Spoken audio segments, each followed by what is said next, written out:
ختیځو ولایاتو ته د افغانستان د ملي راډیو ټلویزیون لوی رئیس قاری محمد یوسف احمدي د خپل رسمي سفر په لړ کې دا ځل د لغمان ملي راډیو ټلویزیون څخه لیدنه ترسره کړه. ښاغلي احمدي د یادې لیدنې پر مهال یاد ولایاتو ته د سفرونو هدف ترڅنګ ملي راډیو ټلویزیون د ولس غږ وباله.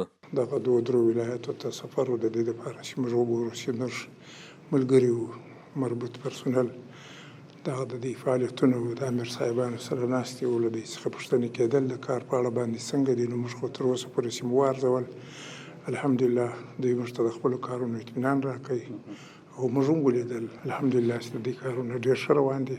نو ملي راډیو د ولس غږ دی، ملي راډیو د حکومت غږ دی، ملي راډیو د هغه چا غږ دی چې هغه مظلومان وي. دا یو مشترک ځای دی. موږ غواړو چې هر څوک په دې کې له موږ سره سهم شي.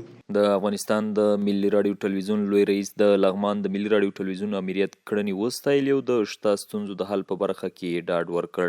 دغه اداره چې د ملي راډیو اداره ده چې لا هم فعاله شي او موږ به وکولای شو چې د دښمن تبلیغات هغو ته په یو ښه ډول باندې ځواب ووایو او زموږ د اسلامي امارات چې کوم ادارات دي، کوم کارونه دي، کوم پرمختګونه دي هغو ته کوښښ وکړو دنیا ته یې وښیو. نو زه الحمدلله ستاسې له امریت څخه زه ډېر راضي یم او په آینده کې به موږ کوشش کوو چې امکانات برابر شي او کمې وکاستې چې ده هغه جبیره شي. انشاءالله ټول به دا کوشش کوو.